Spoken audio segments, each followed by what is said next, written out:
What happens in the sky affects life down here on Earth. The celestial compass shows you how and guides your way with astrology you can use from professional astrologer Kathy Beal. Every episode features her light-hearted, practical forecasts and navigational tips, blended with humor, optimism, and a love of patterns, symbolism, and pop culture references. Kathy translates technicalities into concepts that apply to real life. You'll learn how the current moment ties to where we've been, from the recent past to cycles that last happened years ago, and get a look at where we're heading. And much more, from special topics to special guests. The Celestial Compass, enlightening, entertaining, and empowering. Here's your host, Kathy Beal. Greetings, Earthlings. It's Kathy Beal of Empowerment Unlimited with yet another episode of Celestial Compass. We're going to talk today about a very interesting variant on astrology called human design. But before we get to that, I want to update the forecast for the month of August. The first thing is just to alert you. If you think things have been hectic, then strap in, folks, because it's about to get really, really, really frenzied. Mars, the cosmic first responder, the planet of push, is moving into Gemini on the 20th, and he's going to be there into next year. Long time, about 7 months. And Gemini rules communication, papers, texts, what we think, what goes in and out of our mouths, our gadgets, and how we get around. Mars in that sign is going to really, really whip up the information flow, put a terrific amount of aggressiveness into it. If you play with the tarot, your inspirational image for this is the Knight of Swords, the guy on the horse, just with his sword up, flying through the air, whipping things around. Mars will go retrograde at the end of October, which is why he's spending so much time in that sign. But for now, know that pace is going to get even more nuts than it has been. We'll be multitasking. Plus side of this is that Gemini, in addition to being a trickster and playing games on us, can be very lighthearted, so we might be able to find the humor in a lot of what is going on.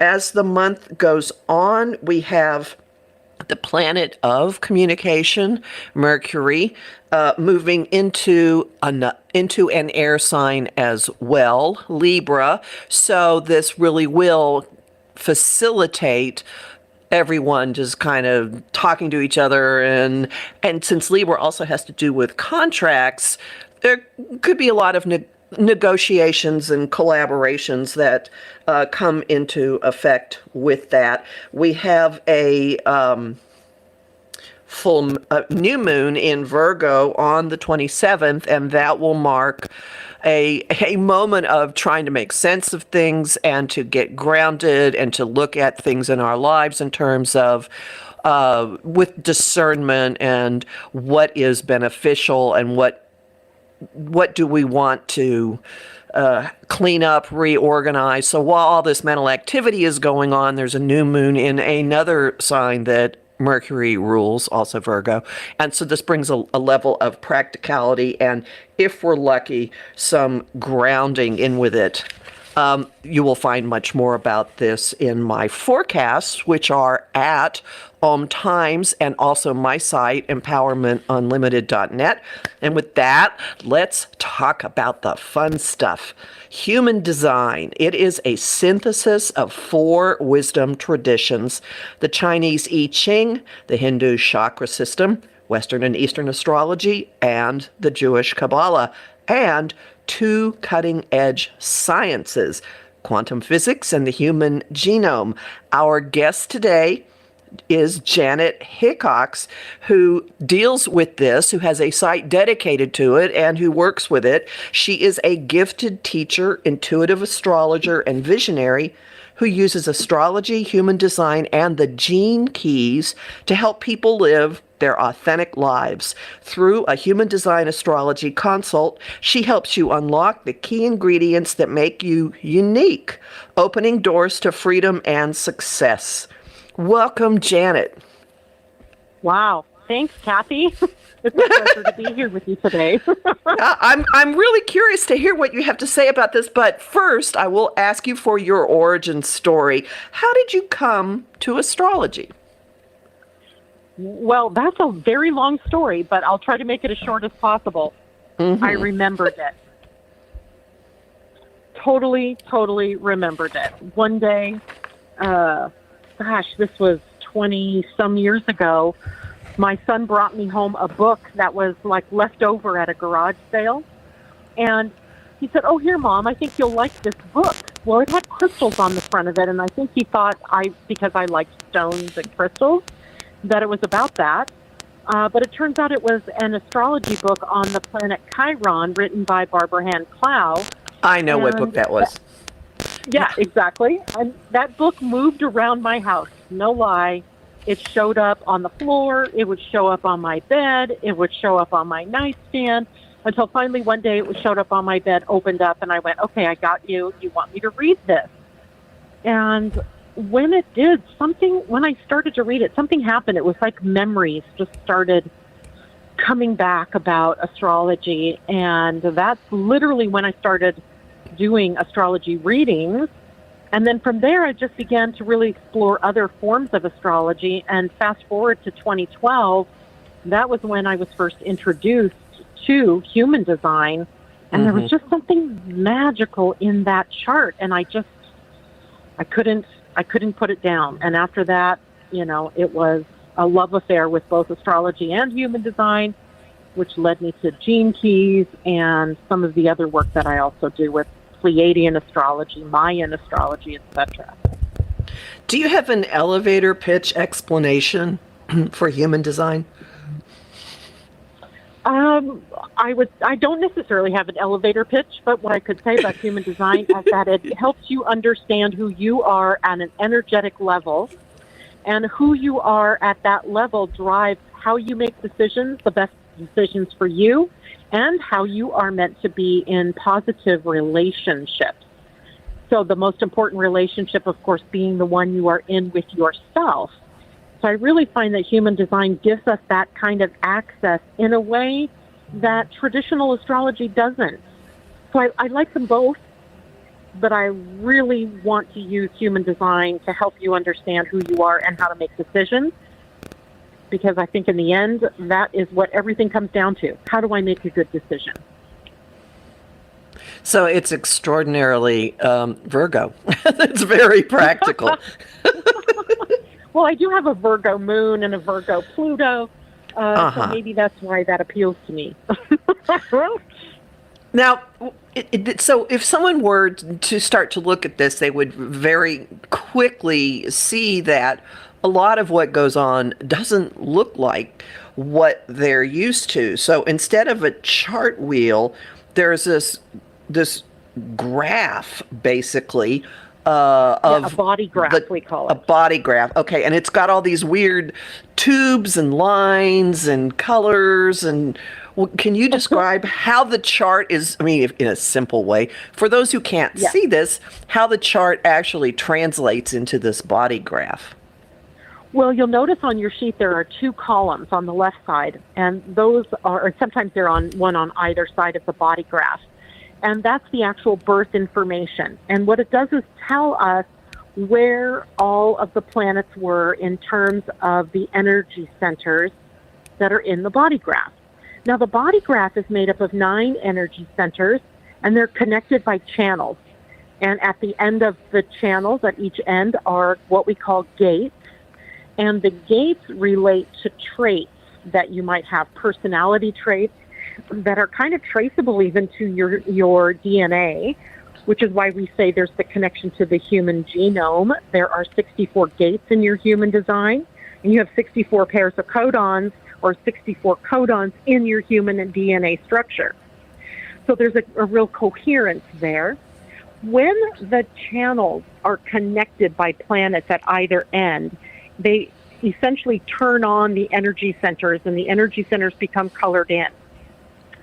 Where you have energy centers that are colored in, we say those centers are defined, but they're places where you are broadcasting your own authentic energy through them, versus the energy centers that might be white.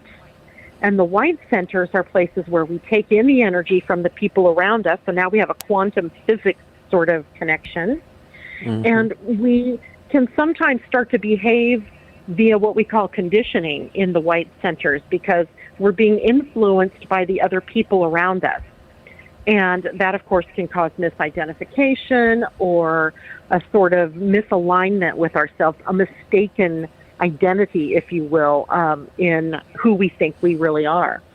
So taken into the bigger picture, we look at, where are you authentically expressing yourself, and where are you here to learn to be wise about the energy around you, and that is seen through the white centers. So it's pretty complex, but it really breaks down kind of neatly when I'm doing a reading with somebody, so that they can understand who they are through this particular chart. And my understanding is that after someone has their energy centers identified, when you see what's going on with your body graph, it breaks down into 5 different personality types, basically? Correct. Yes, there are 5 personality types. Their names are generator, manifesting generator, and then there are manifestors, projectors, and reflectors. The generator types, both the manifesting generator and the generator, they make up maybe 70 to 72% of the entire population. These are types that have a lot of life force energy or vitality, or sustainable life force is what we usually say. And then the other 3 types are open in the sacral center, which is what gives the generator and manifesting generator their access to energy. And they are the rarer types on the planet, and they have a different way of entering into life because they don't have access to the sustainable life force energy. But unfortunately for them, we live in a generated world, so it's very production-oriented or productive-oriented, willpower kind of oriented. And sometimes then the other 3 types, the manifestor, projector, and reflector, get caught up trying to behave like generators and end up burning themselves out or not finding success in life in the way that they'd hoped they would find it. So when you really find out your type, with that type comes a strategy. And that strategy helps you to make the best decisions for you based on your type. Does that make sense? Right. And it sounds just briefly like the 3 non-common ones almost are like being a lunar type in a solar world. Correct, right? They tend to be a little more... would be that. Yeah, a little more gentle about how they go about things, and they're more receptive. Interesting. Yeah. And of course there's variability in all of the types based on where the planets align and what centers are defined. For example, a generator can have just a connection, let's say, from the sacral to the emotional center and still be considered a generator, but have the other 7 centers opened up and have to live their life differently than someone who has more definition in their chart. So it really gets personalized as we, dig in a little bit closer to who you are at that level. And including, like, every type also, almost every type has an authority. And the authority helps you in determining how to make the best decisions. For example, some people are emotional in their authority, which means they have to get clarity over time before they can make decisions, especially big decisions. Some people are intuitive and they are more spontaneous in their decision making. And some types don't have authority. And the only way that they have of really knowing their truth is either to see themselves reflected in their friends or family or the people around them, or in the case of a reflector, they're looking for that reflection as well as waiting like 28 days, the cycle of the moon, in order to make the best decisions for them. And these are the big decisions, not like, should I go out to eat with a friend kind of decision, but like, should I move or should I change jobs? Those kinds of, should I get married? Should I divorce? Those are big life decisions, things that we need to use our strategy and our authority for. So this all sounds to me like it's extremely core programming that you got at birth, essentially, and it's not working with progressions or transits or things that other people are, usually look at astrology for. It's pretty much what you came in with. Yeah, we're looking at what you came in with, but we can also progress that chart. We can also look at the transits, like what transiting planets are coming in that are, like opening up your identity center, let's say, if you had it open, or if, another planet is moving out of something that had been defined, and how is that going to impact you? So we can do all of that, but the first step is always the initial, who am I through my human design? And in the beginning, right, there are these design crystals. You have a design crystal that represents your soul's purpose, and then you have a crystal that represents your life purpose, and they come together at your birth to create who you are. So what we're really seeing is sort of a map, like we do in astrology. We see a map, only it's a different kind, of who you are and what you're here to do. What are your gifts and what are your strengths? What are your weaknesses? How are you meant to be living in a world doing what you want to do and find success doing it? Which is a perfect place for our first break. Hang on, everybody. We'll be back very shortly.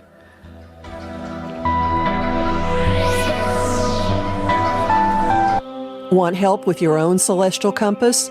Visit my site, empowermentunlimited.net, for Astro Insight forecasts for each week, month, and new and full moon. Want to explore the personal impact? Make a decision?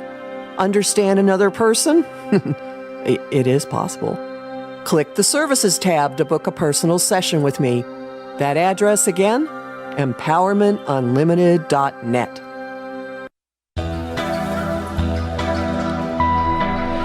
Welcome back to Celestial Compass. We are talking with Janet Hickox about human design, which is a fascinating and unique system that for understanding your astrological wiring.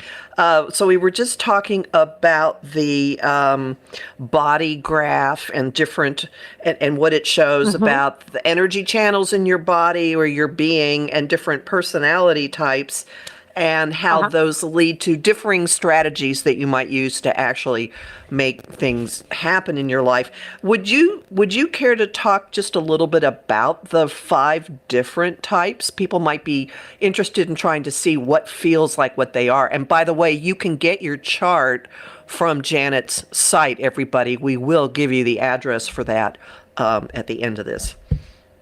Right. You can get your chart as well. It comes with a report, maybe 8 or 9 pages that kind of describe who you are. And the reaction I get from people quite frequently on that is, wow, I can't believe in just that you summed up who I am.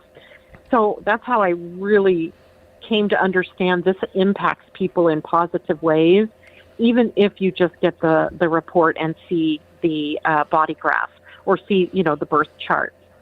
Now, you asked the question about the different types, and that's the most important thing for you to know about yourself. And so you might be able to see yourself in some of the things that we'll talk about next. For example, the generators. I'm a generator. Generators are distinguished by having access to sustainable life force energy. And they are also here with a strategy to respond to things that show up in their outer world. So when they're trying to make a decision, They have to wait long enough for something to show up in the outer world, not act from inspiration or ideas or meditation or intuition specifically in the moment. So they're waiting for something in the outer world when they have that sort of omen or sign. And literally, almost anything can be something to respond to in the outer world: an email, a song on the radio, a conversation you overhear. Those kinds of things can help you really choose to make the decision that's right for you. Now, manifesting generators are very similar to generators, and you happen to be a manifesting generator, Kathy. Right. And manifesting generators, they have a sort of hybrid of the energies between the generator and the manifester. So you still need to wait to respond when you're making decisions to something that shows up outside of you. But while you're waiting for that to happen, you can be envisioning how the project or how the home is going to look, or whatever it is that you're, in the process of making a decision on, and using all of your senses, right? Your visionary senses. What's it going to sound like? What's it going to taste like? What's it going to feel like? Who's going to be there with you? So you're sort of setting up the visionary field while you're waiting for something in the outer world.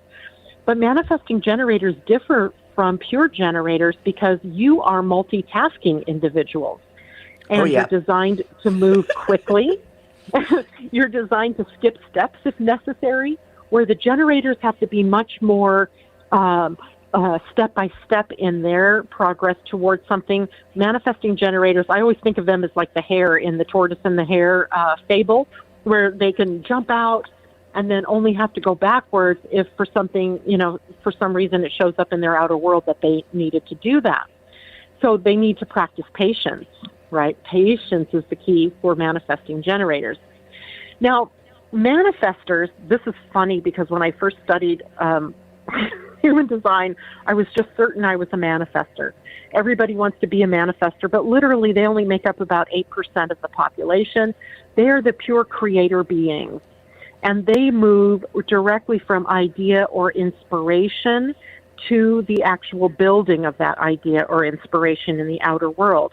So they're very creative, and yet they also have a bit of a wild side to them that other people pick up on that makes other people want to try to control them, and that can really anger manifestors. So they need to learn in their strategy to inform people who will be affected by their decisions before they actually make them, because that then sets the tone for them to be able to go on. They're not looking for permission. They're just saying, hey, you know what, I'm going on vacation next week. I won't be here to take your calls, just letting you know, right? That's what a manifestor is here to do, to be their creative self. Then we have the projectors. Now, projectors make up about 22 to 23% of the population, and they are our leaders or orchestrators, if you will. They're here to lead, guide, and manage the other types, especially the generator types.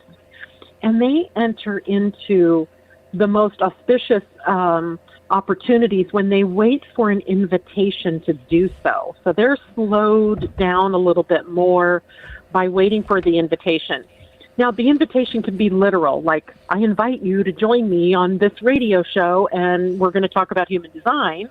Mm-hmm. Or they can, catch a glance from somebody across the room, or they can enter into things sometimes by asking questions, but they need to be careful because they don't have access, like the manifestors didn't either, have access to sacral energy, which gives them sustainable life force.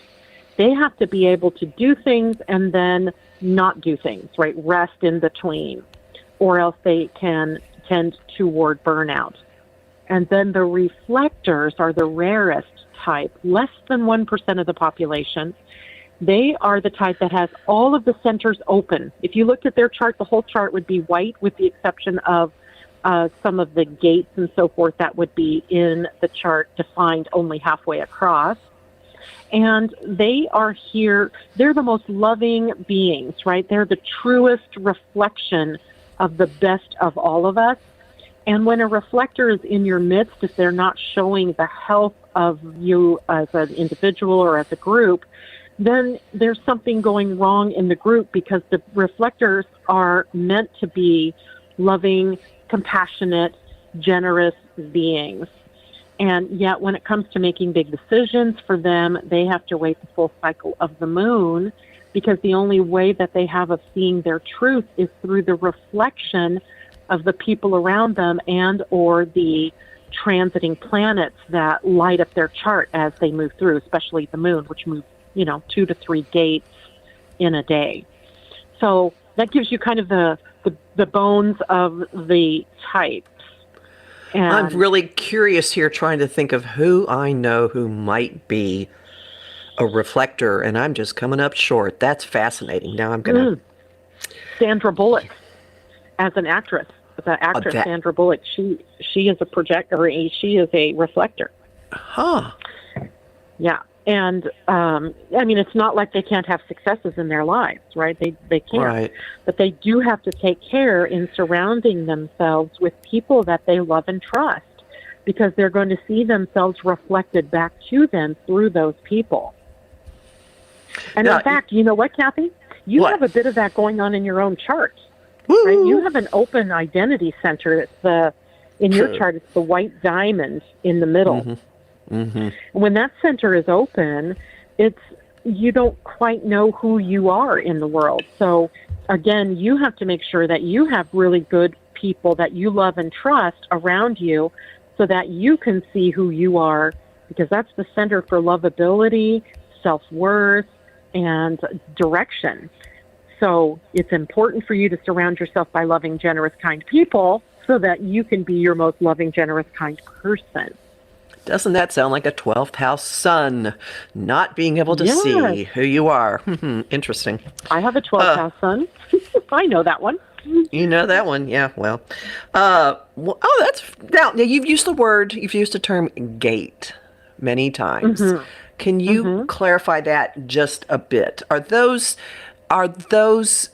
where the connections to the I Ching come?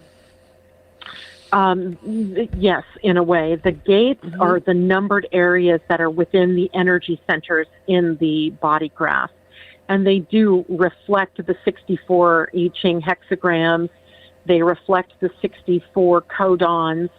And there's a real coherence here, in the systems when we pick this up. And we understand that these are traits that we all have. We all have all of the human design. But it is set up differently from person to person. So the traits have a way of either being expressed as an authentic aspect of who you are, or being expressed when you're around other people, perhaps. So the gates hold the traits, and those are related to the I Ching, but also related to the codons on the DNA, in the DNA. In the DNA, okay. Yes. Now, you had mentioned that each personality type has a specific strategy. Could you go a little more into that? Right, and the strategy was what I was talking about, say, for the generator, where they have to wait to respond to something in their outer world that matches maybe an idea or inspiration or inkling that they had about something they wanted to do. So their strategy is to wait to respond. The manifesting generator, you, my friends, are also waiting to respond. And in the process, you're envisioning, you're maybe reprocessing the vision, and then you have to inform who will be impacted by your decisions before you make them. So you have sort of a multi-tiered kind of strategy, but it begins with waiting to respond to something that shows up in the outer world. You're not acting directly from idea. Well, that is not at all how I have lived my life, so that's fascinating. Okay, go ahead. That would explain a lot. Okay.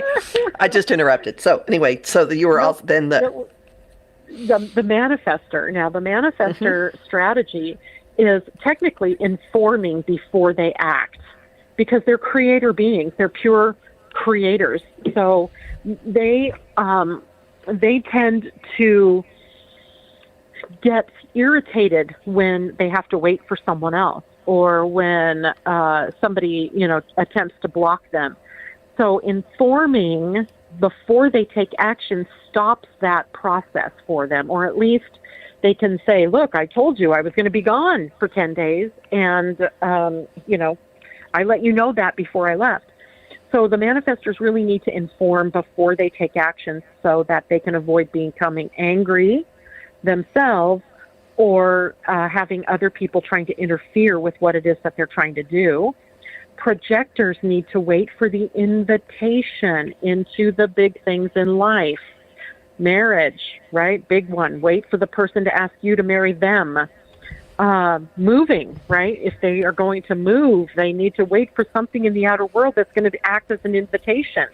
Maybe it's a job that invites them to move to a new location, etc. And then the reflector types are the ones that need to wait the 28 days or 28 and a half days for the moon cycle of the moon, right, to be able to see clearly what it is that their next steps are.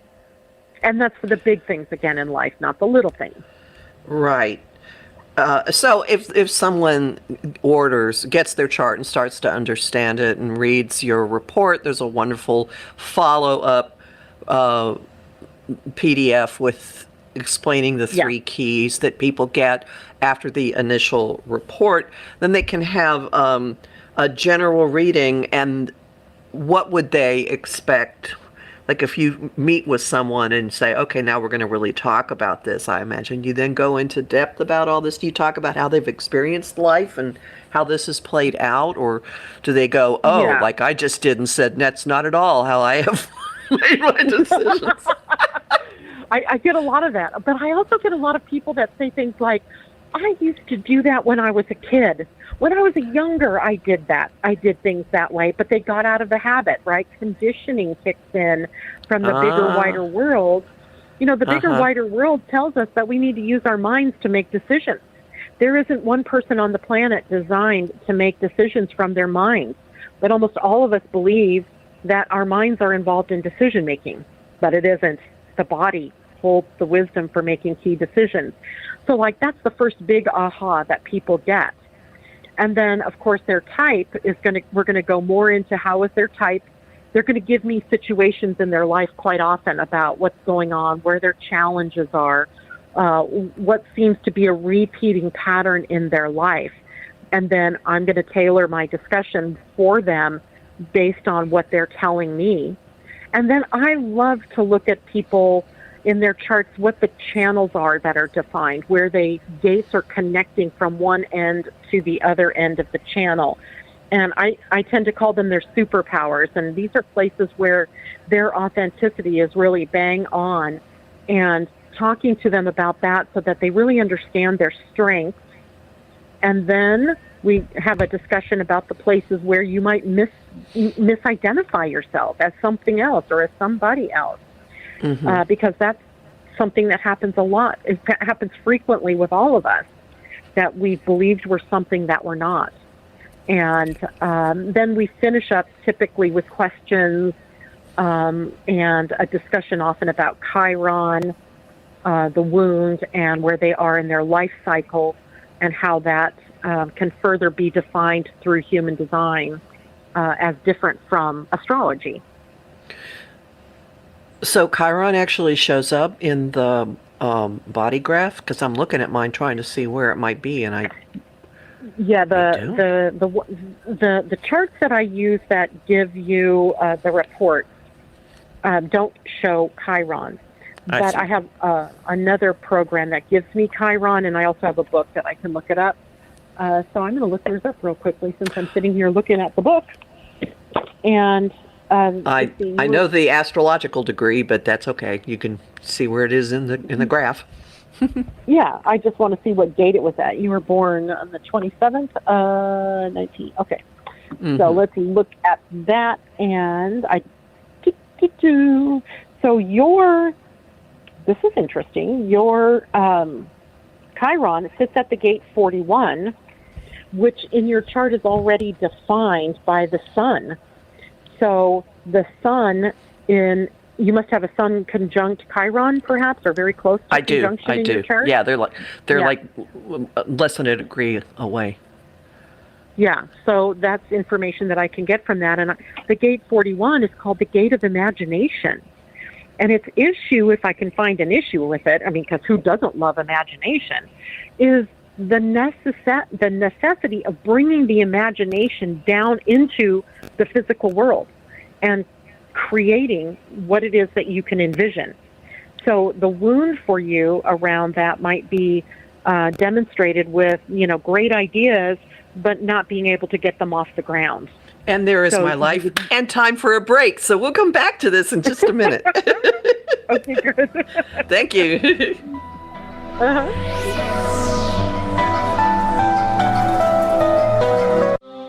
How would you like navigational tools you can use on your own? Visit my site, empowermentunlimited.net, and click the Shop tab. There you'll find lots of talks and guides explaining the big influences at work now, like Saturn in Aquarius and Uranus in Taurus. You'll also find a variety of guided visualizations for relaxing, clearing your energy, or getting to know planetary archetypes. That address again, empowermentunlimited.net. Welcome back to Celestial Compass. We're talking about human design with Janet Hickox, who was just nailing me right before the break, discussing how Chiron in the imagination gate might possibly have played itself out in my life quite accurately, I would have to say. And again, that sounds like it's another way of saying, I always believe if a chart says something once, it says it 4 or 5 times if it's important. Right. And this again sounds like a Pisces ascendant, a 12th house sun, all of that. Chiron at the gate of imagination. It's interesting because, and that gate in human design happens to be the gate of the human design new year, which doesn't fall on January 1st. Much like the new year for astrology is really when the sun gets to 0 Aries. We have January 22nd when the sun moves into the gate 41, the gate of imagination. That kicks off the human design year.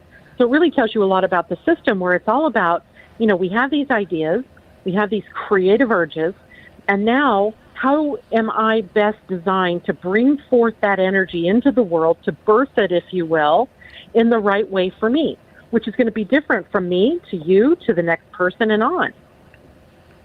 Now, I see, looking at this chart, as subparts of the type, strategy is listed, but there's also something called the conditioning theme. Is this something that happens to you when you're young that then leads to a certain way of being in the world? Would that be a conditioning theme? Yeah, a conditioning theme is typically something that you will experience when you're not living your type, strategy, and authority. So if you're, say, pushing yourself, leaping out of things or leaping into things without wading through your strategy, which is to respond to what's showing up in your outer world, you might start feeling frustration, or you might start feeling anger because you're a hybrid type. You can have both. If people stand in your way when you're trying to create something, that's going to trigger some anger. So those are signposts that will tell you how closely you are aligned with your authentic self or not.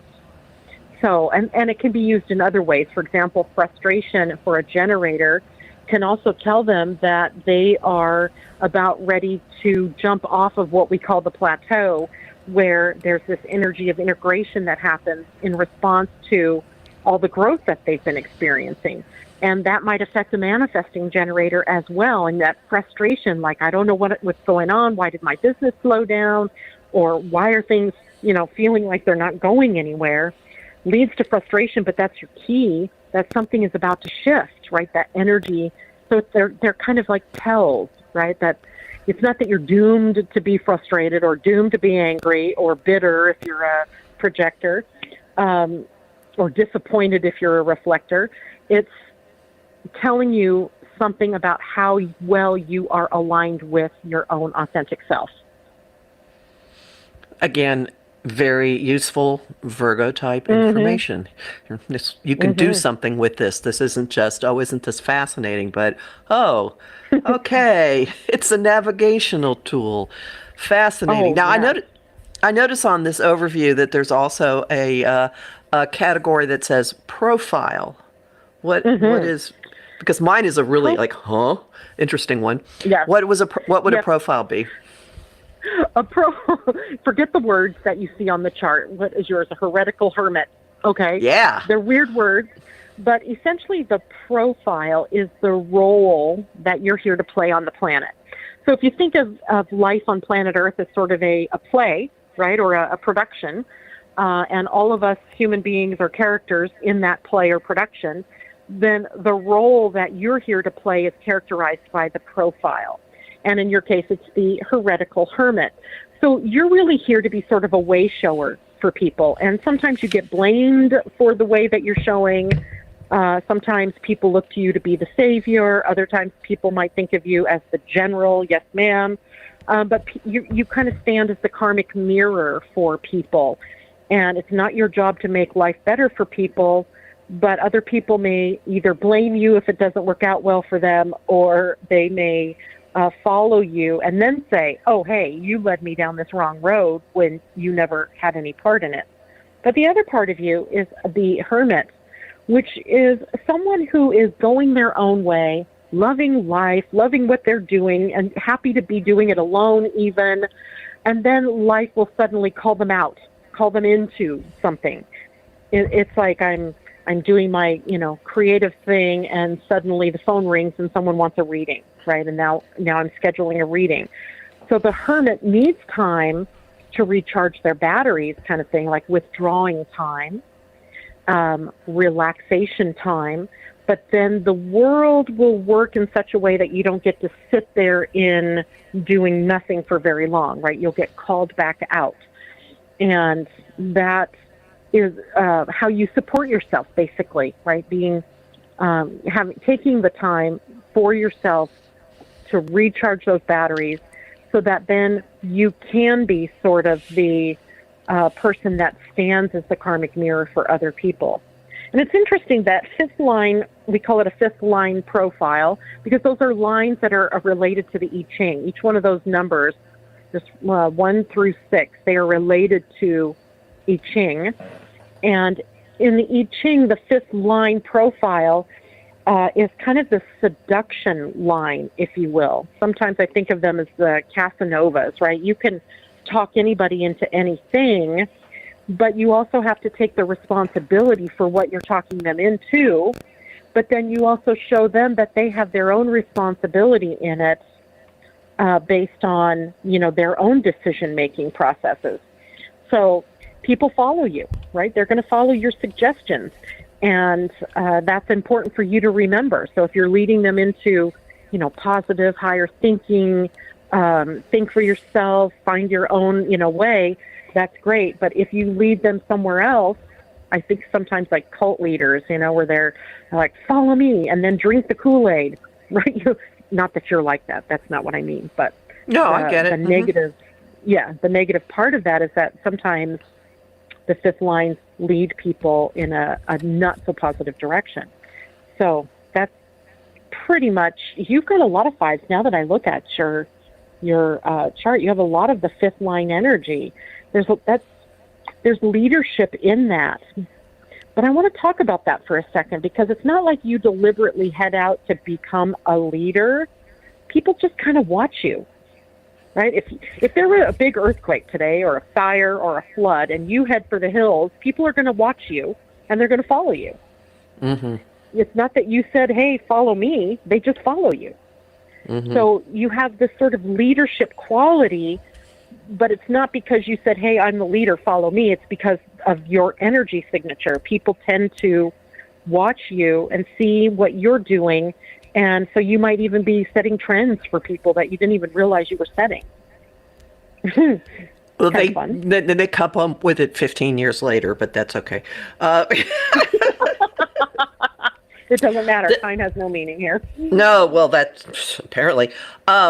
So thank you very much, and to talk more about what someone can do after they work with you, you have all kinds of ways you can take this information and focus it on very specific areas of life. Someone can look at their own health using this. Yep. Health, their relationships, and money and abundance. They can look at their life purpose and their, what I call their story, the story of their life. They can look at their spiritual quest. Who am I here, to be as a spirit, and career and profession. So we can, dial in the lens that they want to look at themselves to find more deeper information about who they are. Do you have any stories you can share about realizations that people had, or ways that their lives went in a different direction once they had this information? Oh, absolutely. So there was a woman one time, she was a manifester. And the first thing she did when I started talking to her about being a manifester, she started bawling, because all manifestors, they're pure creator beings, which means that sometimes they don't follow through. Like they're initiators. They start things. They don't necessarily finish things. And all of her life, including her family, they would say she was a flake. They would tell her she was scattered, right? That she needed to focus, that she needed to stick with something. And that isn't who she was meant to be. So the moment I told her that, she just busted out crying, because she knew all along that she was doing things the correct way, but everybody around her was telling her there was something wrong with her because she would jump from one thing to another. She wouldn't finish things. And I said, no, sweetie, you will finish the most important things, but other things, you can let them go. You pass them on to other people. They finish them. So there's that story. And then I've had, lots of people who, especially generator types, who were always quitting too soon, or jumping out of one thing and into the other thing, not doing it based on ideas, that it was impacting their money life, it was impacting their credibility, it was impacting their integrity. And as soon as you let them know that you're not designed to leap into and out of things based on what you're thinking about, it restores their life to a correct order, and they're able then to make decisions that have positive impacts in their life, instead of just doing what they seem to think they need to do in the moment. And I've got stories like that of projectors who are burning themselves out, constantly trying to compete in a world that's mostly generated, and wondering why it is they can't keep up, thinking that there's something wrong with them, when there's nothing wrong with them. They're just designed to do things a different way, right? They're not designed to be working that 9 to 5 or 8 to 5 job day in and day out. So once I'm able to let them know that, they can change their life, and they can restore their health even at times, because most of the time they're working with autoimmune diseases or fatigue or anxiety, burning out, trying to keep up with everybody else. And it's not who they're meant to be. And yet it doesn't necessarily mean that they're weak people, because No, not at the all. projector that I know holds an extraordinarily powerful position and has one of the most iron wills I have ever run into in my life. There is a rare type of projector that has the will center defined, and that becomes their power or their authority. So that may be who she is. But projectors are leaders. They're guides. They make the best counselors or coaches, because they really tap into something about who you are at soul level. That's why we say they're here to lead, guide, and manage the generators and the manifesting generators, because they know people. They know you, right? At soul level, they know you. And they are here to show you the way, but not necessarily by doing the work themselves. So when they're trying to, do all the work, they're trying to be more like the manifesting generators or generators around them, but that will eventually burn them out. But they are wise beings, very spiritual. And when they get opened up to their own personal path of energy, they can accomplish more than generators can in terms of, projects done, opportunities taken advantage of, etc. So they are powerful. That is fascinating. Definitely. Well, I would say that for this person.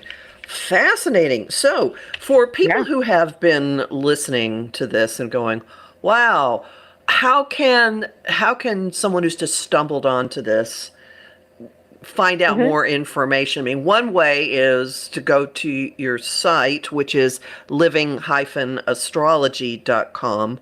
But are there books? Are there things they can... Yeah, there are several really good books. My teacher was Karen Curry Parker, and her book, in the very beginning, she was the only book that I knew of at the time, and it was Understanding Human Design, and by Karen Parker, or Karen Curry Parker is the more current name she's using. But one of my favorite books to give people a link to now is called Human Design, Discover the Person You Were Born to Be by Ketan Parkin. And that's spelled C-H-E, T as in Tom, A-N, and the last name is Parkin, P-A-R-K-Y-N. I just found that book, for the average Joe who doesn't know much about astrology or human design, to be so easy to understand. So I really like that book. So that gives people two different things. But if you want to know more personally about yourself, go to the website. There's a place there for free. Get your free human design chart and report. And then if you want to personalize it even more, get a reading. That having a personal session is the best way. As you know, astrology is definitely complex, right? And trying to understand it because you're a Gemini is silly, right? You've got to, there's more to you than that kind of thing. So. Right. Well, thank you so much for explaining all of this. Your website again is? living-astrology.com. And you have a Facebook page that is Living Astrology, just together, those two words mushed up together, Living correct? Astrology. It's also my YouTube channel is Living Astrology. And I do a broadcast every Monday and Friday morning at 8 a.m. Pacific time. We talk about astrology and human design and whatever else it is that Spirit deems necessary for you to find out about. Is that on your YouTube channel? Yeah, those are live broadcasts to YouTube and to Facebook. So you can catch up all the episodes by going to Facebook. Well, thank you so much for explaining this to us all. And thanks, everybody, for listening. And again,